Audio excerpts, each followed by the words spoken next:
Hi friends, today video la 10th la first unit la உள்ள இலக்கணம் தான் பார்க்க போறோம். அதோட தலைப்பு பாருங்க எழுத்து சொல் அப்படினா என்ன அப்படின்றத படிக்க போறோம்.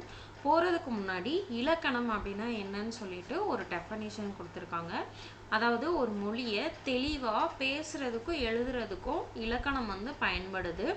மொழியோட சிறப்புகளை அறியவும் இலக்கணம் வந்து பயன்படுது அப்படின்னு சொல்லியிருக்காங்க. அடுத்து பாருங்க எழுத்து. எழுத்துல சார்பெழுத்து அந்த இது பார்க்க போறோம். நம்ம ஆல்ரெடி ப்ரீவியஸ் வீடியோஸ்ல சார்பெழுத்து என்றால் என்ன அதோட வகைகள் எல்லாமே நாம வந்து பார்த்திருக்கோம். இதுல பாருங்க சார்பெழுத்து 10 வகைப்படும். உயிர்மை, ஆயுதம், உயிரிழபடை, ஒற்றளபடை, குற்றியலுகரம், குற்றியலிகரம், ஐகார குறுக்கம், ஔகார குறுக்கம், அகர குறுக்கம், ஆயுத குறுக்கம். இந்த 10ஐயும் தான் நாம என்ன சொல்றோம்? சார்பெழுத்துக்கள் அப்படின்னு சொல்றோம். நாம ஆல்ரெடி குற்றியலுகரம், குற்றியலிகரம் அதுவும் நான் ப்ரீவியஸ்ல வீடியோ போட்டிருக்கேன். அதே மாதிரி ஔகார குறுக்கம், ஐகார குறுக்கம், மகர குறுக்கம், ஆயுத குறுக்கம் இதுக்குமே நாம வந்து ப்ரீவியஸ்ல வீடியோ போட்டிருக்கோம். பார்க்காதவங்களுக்கு நான் லிங்க் டிஸ்கிரிப்ஷன்ல கொடுக்குறேன், போய் செக் பண்ணி பார்த்துக்கோங்க. இப்போ நம்ம இங்க என்ன பார்க்க போறோம் அப்படின்னா உயிரிழபடை, ஒற்றளபடை அப்படின்னா என்ன அப்படின்றத பார்க்க போறோம். இப்போ அளபடை அப்படின்னா என்ன? அளபடை அப்படின்னா நீண்டு ஒலித்தல். ஓகேவா? ஃபார் எக்ஸாம்பிள் நமக்கு உப்பு விற்க வராங்கன்னு வச்சுக்கோங்களேன். உப்பு அப்படின்னு சொல்லிட்டு விட்டுற மாட்டாங்க. உப்பு அப்படின்னு சொல்லி அந்த ஒலித்தலை வந்து நீட்டித்து ஒலிப்பாங்க. இதை தான் வந்து நாம் அளபெடுத்தல் அப்படின்னு சொல்கிறோம். ஓகேவா? என்ன எக்ஸ்பிளனேஷன் கொடுத்துருக்காங்கன்னு பாருங்கள். பேச்சு வழக்கில் சொற்களை நீட்டு ஒலித்து பேசுவோம். அவ்வாறு பேசும்போது உணர்வுக்கும் இனிய ஓசைக்கும் அளபெடுத்தல் பயன்படுகின்றது. எடுத்துக்காட்டு பாருங்க. அம்மா, தம்பி அப்படின்னு வந்து சொல்லிருக்காங்க. இதை எப்படி நாம சொல்றோம்? அம்மா, தம்பி அப்படின்னு சொல்றோம். ஓகேவா? லாஸ்ட் வந்து ஆ, இ அப்படின்ற 2 எழுத்துக்கள் வந்து நீட்டு ஒலிக்கிறதுக்காக வந்திருக்கு. ஸோ இதை வந்து நாம அளபடைகள் அப்படின்னு சொல்றோம். இப்போ பாருங்க உயிரிழபடை. உயிரிழபடை வந்து ஒரு செய்யுள்ள மொழிக்கு முதல்ல, இடையில, கடைசிலையும் வரும். ஓகேவா? இதுல உயிர் நெட்டெழுத்துக்கள் அதோட அளவுல வந்து நீட்டு ஒலிக்கும் போது அதை குறிக்க வந்து நெட்டெழுத்துக்களுக்கு பக்கத்துல வந்து ஒரு குற்றெழுத்து வந்து பின்னாடி வரும். நெட்டெழுத்துக்கு பின்னாடி ஆர் முன்னாடி ஒரு குற்றெழுத்துக்கள் வரும். இதை தான் வந்து நம்ம என்ன சொல்றோம்? உயிரிழபடை அப்படின்னு சொல்றோம். அடுத்து உயிரிழபடையை நாம 3ஆ பிரிக்கிறோம். அது என்னென்ன? செய்யுளிசை அளபடை, இன்னிசை அளபடை, சொல்லிசை அளபடை. ஃபர்ஸ்ட் ஒன் பார்க்கலாம். செய்யுளிசை அளபடை. அதாவது ஒரு செய்யுள்ள ஓசை வந்து குறையும் போது, செய்யுளின் ஓசை குறையும் போது அதை நிறைவு செய்வதற்காக நெட்டெழுத்தை நாம அந்த சொல்லின் முன்னாடியோ இடையிலோ பின்னாடியோ வந்து நாம சேர்ப்போம். இதை தான் வந்து செய்யுளிசை அளபடை அப்படின்னு சொல்லியிருக்காங்க. இதுக்கு இன்னொரு பேரும் இருக்கு. இசை நிறை அளபடை அப்படின்னு இதுக்கு இன்னொரு பேரும் இருக்குது. எடுத்துக்காட்டு பாருங்க, உங்களுக்கு புரியும். ஓதல் வேண்டும். மொழியில முதல்ல ஒரு நெட்டெழுத்து சேர்த்திருக்கோம் பாருங்க. அப்புறம் உரா ஆர் குறுநோய் பாருங்க. இதுல ரா அப்படின்றது மொழியில இடையில வந்து நாம சேர்த்திருக்கோம். அடுத்து நல்ல படா பறை இதுல இறுதியில வந்து சேர்த்திருக்கோம். நெக்ஸ்ட் ஒன் பாருங்க. இன்னிசை அளபடை. இன்னிசை அளபடை வந்து செய்யுள்ள ஓசை குறையாம இருந்தாலும் ஒரு இசைக்காக, ஒரு இனிய ஓசைக்காக நாம வந்து என்ன செய்யறோம்? ஒரு நெடில போட்டு அளபெடுக்க வைக்கிறோம். ஓகேவா? இதை தான் வந்து இன்னிசை அளபடை அப்படின்னு சொல்லியிருக்காங்க. எடுத்துக்காட்டு பாருங்க. கொடுப்பதுவும் கெட்டார்க்கு சார்வாய் மாற்றாங்கே எடுப்பதுவும் எல்லாம் மலை. இதுல பாருங்க கெடுப்பது. கெடுப்பது அது வந்து கெடுப்பது அப்படின்னு வச்சிட்டோம்னாலே நமக்கு முடிஞ்சிடும். பட் அதை வந்து இசைக்காக நம்ம என்ன சரி இனிய ஓசைக்காக கெடுப்பதுவும் அப்படின்னு சொல்றோம். அப்புறம் எடுப்பது, எடுத்தல் அப்படின்னு நமக்கு பொருள் புரியுது.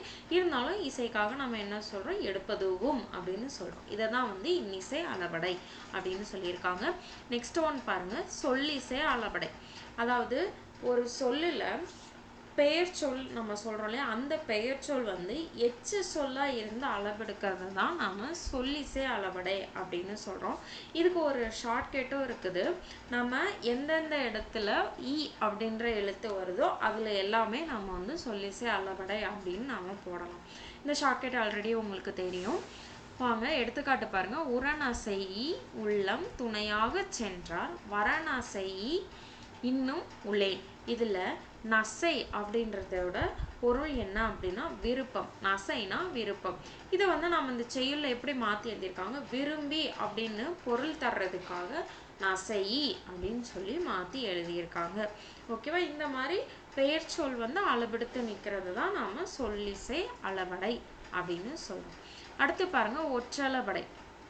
இதுல வந்து என்னன்னா ஒரு செய்யுள்ல வந்து ஓசை வந்து குறையும் போது அதை நிறைவு செய்வதற்காக மெய்யெழுத்துக்கள் வந்து நமக்கு அளவெடுக்கும். அதுதான் வந்து ஒற்றளபடை. அது என்னென்ன மெய்யெழுத்துக்கள் பாருங்க, இங்கு, இஞ்சி, இன்னு, இந்து, இம்மு, இன், இவ், இ, இல், இல்.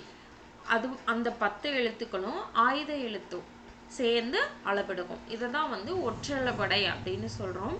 இங்க எடுத்துக்காட்டு பாருங்க, எங்கிறைவன் எக்கிலங்கிய கையராய் இன்னுயிர். அடுத்தது பாருங்க சொல். சொல் அப்படின்னா அதுக்கு டெஃபனிஷன் நமக்கு ஆல்ரெடி தெரியும். ஒரு எழுத்து வந்து தனித்திருந்தோ பல எழுத்துக்கள் சேர்ந்தோ வந்து பொருள் தரும் வகையில் அமைவது தான் நாம சொல் அப்படின்னு சொல்றோம். எடுத்துக்காட்டு பாருங்க, பூ மலர்ந்தது. இதுல பூ வந்து தனி எழுத்து தான், பட் பொருள் தருது. மாடு புல் தின்றது. ஓகேவா? இந்த சொல் வந்து என்ன மாதிரி இருக்கும், இரு திணைகளையும் 5 பால்களையும் குறிக்கும். இரு திணைனா நமக்கு ஆல்ரெடி தெரியும், உயர்திணை அக்ரிணை. 5 பால்கள்னா ஆண்பால், பெண்பால், பலர்பால், ஒன்றன்பால், பலவின்பால். இது எல்லாத்தையும் வந்து குறிக்கும். அடுத்து பாருங்க, மூவகை இடங்களிலும் வரும். அடுத்து பாருங்க, உலக வழக்கில் செய்யுள் வழக்கிலும் வரும். அடுத்து வெளிப்படையாகவும் குறிப்பாகவும் வரும். ஓகேவா? அடுத்து பாருங்க, மொழியை வந்து நாம 3ஆ பிரிக்கிறோம். தனிமொழி, தொடர்மொழி, பொதுமொழி அப்படின்னு நம்ம 3ஆ பிரிக்கிறோம்.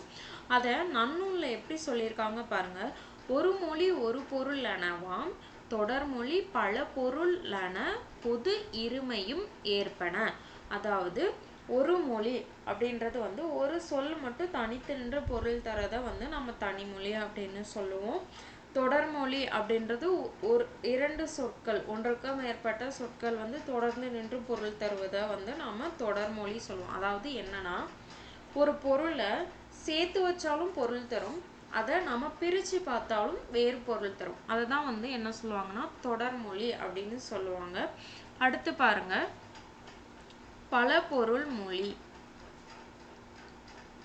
அப்படின்னு நாம வந்து பிரிக்கிறோம். ஃபர்ஸ்ட் ஒன் பாருங்க, தொடர்மொழி, தனிமொழி. இதுல ஒரு சொல் தனித்து நின்று பொருள் தருமாயின் அதை வந்து என்ன சொல்றோம், தனிமொழின்னு சொல்றோம். இப்ப பாருங்க, கண்படி. இது வந்து பகாபதம்.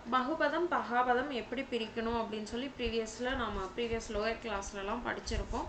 ஒரு சொல்ல வந்து நம்மளால பிரிக்க முடிஞ்சா அது வந்து பகுபதம், பிரிக்க முடியல அப்படின்னா அது வந்து பகாபதம். எடுத்துக்காட்டு பாருங்க, கண் படி. இந்த கண் அப்படின்றத நம்மளால பிரிக்க முடியாது, பிரிச்சோம் அப்படின்னா நமக்கு பொருள் தராது. ஸோ இது வந்து பகாபதம். கண்ணன், இதை வந்து நம்ம என்ன செய்வோம், கண் கூட்டல் இன் கூட்டல் அன் அப்படின்னு பிரிக்கலாம். படித்தான், படி கூட்டல் இத்து கூட்டல் இத்து பிராக்கெட்ல இந்து கூட்டல் இத்து கூட்டல் ஆண் அப்படின்னு சொல்லி பிரிக்கலாம். இந்த மாதிரி பிரிக்க முடிந்த சொற்கள் எல்லாமே பகுபதம். ஓகேவா? அடுத்து பாருங்க, தொடர்மொழி. 2 அல்லது அதற்கு மேற்பட்ட தனி மொழிகள் தொடர்ந்து வந்து பொருள் தருவது தான் வந்து தொடர்மொழி அப்படின்னு சொல்றோம். இங்க பாருங்க, கண்ணன் வந்தான், மலர் வீட்டுக்கு சென்றார். அடுத்து பொதுமொழி. ஒரு சொல் தனித்து நின்று ஒரு பொருளையும் அச்சொல்லே பிரிந்து நின்று வேறு பொருளையும் தந்து தனிமொழிக்கும் தொடர்மொழிக்கும் பொதுவாய் அமைவத பொதுமொழி அப்படின்னு சொல்லியிருக்காங்க. நீங்க எடுத்துக்காட்டு பாருங்க, புரியும். 8 அப்படின்றது நம்ம நார்மலா 8 அப்படின்றது ஒரு நம்பரை குறிக்கும். அடுத்து பாருங்க, வேங்கை. வேங்கை அப்படின்றது வந்து ஒரு மரத்தை குறிக்கும். இப்ப இந்த ரெண்டையும் நம்ம பிரிச்சு எழுதணும். 8 அப்படின்றது எள் கூட்டல் தூ அப்படின்னு பிரிக்கலாம். வேங்கை அப்படின்றத வேம் கூட்டல் கை அப்படின்னு பிரிக்கலாம். இப்படி நாம பிரிக்கும் போது அதோட பொருள் பாருங்க, எள் கூட்டல் தூ. தூ அப்படின்னா உன்.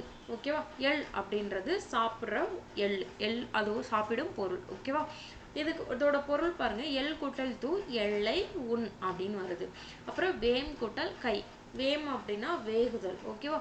வேகின்ற கை அப்படின்னு வந்து பொருள் தருவது. இந்த மாதிரி 2 பொருளுக்கும் பொதுவா அமைகிறது தான் நாம வந்து என்ன சொல்றோம், பொதுமொழி அப்படின்னு சொல்றோம். அடுத்து பாருங்க, தொழிற்பெயர் அப்படின்னா என்ன அப்படின்னு பார்ப்போம்.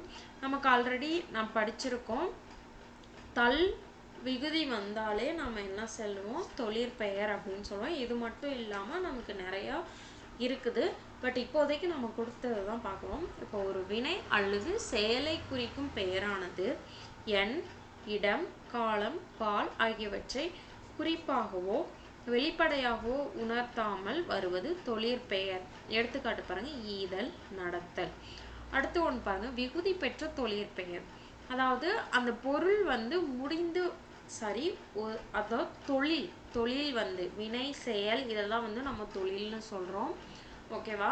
அந்த வினை வந்து முடிவுற்று வந்திருக்கணும். அதுதான் வந்து நம்ம என்ன சொல்லுவோம், முடிவுற்ற, அதாவது விகுதி பெற்ற தொழிற்பெயர் அப்படின்னு சொல்லுவோம். எடுத்துக்காட்டு பாருங்க, நட, இதோட விகுதி வந்து தல், அப்படி சேர்றதுனால நடத்தல் அப்படின்னு வருது. இதுதான் வந்து விகுதி பெற்ற தொழிற்பெயர். ஓகேவா? அது பாருங்க, வாழ்க்கை சேர்ந்தா வாழ்க்கை அப்படின்னு வரும். ஆள் கூட்டல் அல், ஆளல் அப்படின்னு வரும். ஓகேவா? ஒரே வினையடி வந்து பல விகுதிகளையும் பெற்று வரும். இப்ப நட அப்படின்றதுக்கு நடை அப்படின்னு சொல்லலாம், நடத்தல் அப்படின்னு சொல்லலாம். இதுதான் வந்து ஒரே வினையடி பல விகுதி. இதுல பாருங்க, டை அப்படின்றது விகுதியா வந்திருக்கு, இதுல தல் அப்படின்றது விகுதியா வந்திருக்கு. ஓகேவா? இதை தான் சொல்றாங்க. அடுத்து பாருங்க, எதிர்மறை தொழிற்பெயர்.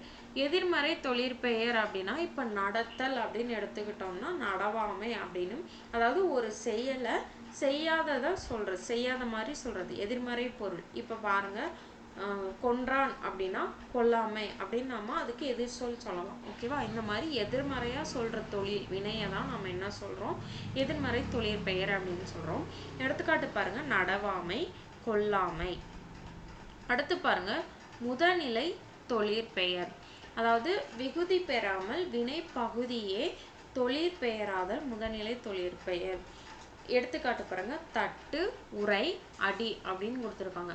ஆக்சுவலி இதை வந்து தட்டுதல், உரைத்தல், அடித்தல் அப்படின்னு நாம வந்து எழுதலாம். பட் இதுல தட்டு, உரை, அடி அப்படின்ற பகுதியே வந்து நமக்கு என்ன தருது, பொருளை தருது. இததான் வந்து முதநிலை தொழிற்பெயர் அப்படின்னு சொல்றோம். முதநிலை திரிந்த தொழிற்பெயர் அப்படின்னா, எடுத்துக்காட்டு பாருங்க, பேரு அப்படின்னு கொடுத்துருக்காங்க. இது வந்து பெறுதல், அதுல பகுதி என்னது, பெரு. ஓகேவா? அது பெரு அப்படின்னு போடாம பேரு அப்படின்னு சொல்லி அது திரிந்து, பேன்றது தெரிந்து பே அப்படின்னு மாறி இருக்கு. அதாவது விகுதி பெறாமல் முதநிலை தொழிர்ந்து வரும் தொழிற்பெயர் முதநிலை திரிந்த தொழிற்பெயர். ஓகேவா? இப்ப பாருங்க, கெடுதல் அப்படின்ற ஒரு தொழிற்பெயர் இருக்கு. இதுல முதநிலை அப்படின்னா கெடு, முதநிலை திரிந்த அப்படின்னா கேடு அப்படின்னு மாறும். அடுத்து பாருங்க, சுடுதல். இதுல முதநிலை வந்து சுடு, முதநிலை திரிந்த தொழிற்பெயர் அப்படின்னா சூடு அப்படின்னு மாறும். ஓகேவா? அடுத்து பாருங்க, வினையால் அணையும் பெயர். அதாவது ஒரு வினைமுற்று பெயரின் தன்மையை அடைந்து வேற்றுமை உறுப்பு ஏற்றும் ஏற்காமலும் வேறொரு பயனிலையை கொண்டு முடிவது வினையால் அணையும் பெயர். அதாவது என்ன அப்படின்னா, ஒரு வினைமுற்று வந்து அந்த ஒரு சொல் வந்து வினை முற்று பெற்றுட்டு, அதாவது ஒரு செயல் முற்று அடைந்தது, அதுல வேற்றுமை உறுப்பு, நம்ம ஆல்ரெடி 8 வேற்றுமை உறுப்புகள் வந்து பார்த்திருப்போம். அதுல வந்து முதலாம் வேற்றுமை உறுப்புக்கும் 8ஆம் வேற்றுமை உறுப்புக்கும் வேற்றுமை உறுப்பு கிடையாது. ரிமைனிங் உள்ள 6க்குமே வந்து வேற்றுமை உறுப்பு உண்டு. இதுக்கும் நம்ம வீடியோ போட்டிருக்கோம், அந்த லிங்கும் நான் டிஸ்கிரிப்ஷன்ல கொடுக்குறேன், செக் பண்ணி பார்த்துக்கோங்க. ஓகேவா? இந்த வேற்றுமை உருவை எடுத்துக்கவும் அல்லது ஏற்காமலும் வேறொரு பயனிலையை கொண்டு முடியுதல் தான் வினையால் அணையும் பெயர். ஆனா அந்த வினையால் அணையும் பெயர் தன்மை, முன்னிலை, படர்க்கை அப்படின்ற 3 இடத்துலையும் வரும். ஓகேவா? ஷார்ட்கட்டா என்ன சொல்லுவாங்க அப்படின்னா, அவர், அவள் அந்த மாதிரி விகுதி வந்திருந்துச்சு அப்படின்னா அதை வந்து வினையால் அணையும் பெயர் அப்படின்னு சொல்லுவாங்க. எடுத்துக்காட்டு பாருங்க, வந்தவர் அவர்தான், பொறுத்தார் பூமி ஆழ்வார். இதுதான் வந்து வினையால் அணைக்கும் பெயருக்கு எடுத்துக்காட்டு. அடுத்து பாருங்க, தொழிற்பெயருக்கும் வினையால் அணையும் பெயருக்கும் உள்ள வேறுபாடு. தொழிற்பெயர், வினையால் அணையும் பெயர். வினை பெயர் தன்மையாகி வினையையே உணர்த்தி நிற்கும். இதுல பாருங்க, தொழிலை செய்யும் கருத்தாவை குறிக்கும். தொழிற்பெயர் வந்து காலம் காட்டாது, வினையால் அணையும் பெயர் காலம் காட்டும். அடுத்து பாருங்க, படர்க்கைக்கே உரியது, இது வந்து மூவிடத்திற்கும் உரியது. எடுத்துக்காட்டு பாடுதல், படித்தல். இங்க பாருங்க, பாடியவள், படித்தவர். இங்க பாருங்க, விகுதி பாருங்க, தல், ரெண்டுலையுமே தல், அல் இந்த மாதிரி வந்துச்சுன்னா தொழிற்பெயர்னு சொல்லுவோம். வினையால் அணையும் பெயருக்கு ஷார்ட்கட் என்ன சொன்னேன், அவர், அவள் இந்த மாதிரி வந்துச்சு அப்படின்னா அது வந்து வினையால் அணையும் பெயருக்கு ஷார்ட்கட். ஓகே ஃப்ரெண்ட்ஸ், இதோட ஃபர்ஸ்ட் யூனிட் இலக்கணம் முடிஞ்சிச்சு. வீடியோ பிடிச்சிருந்தா சப்ஸ்கிரைப் பண்ணுங்கள், லைக் பண்ணுங்கள், ஷேர் பண்ணுங்கள். தேங்க்யூ.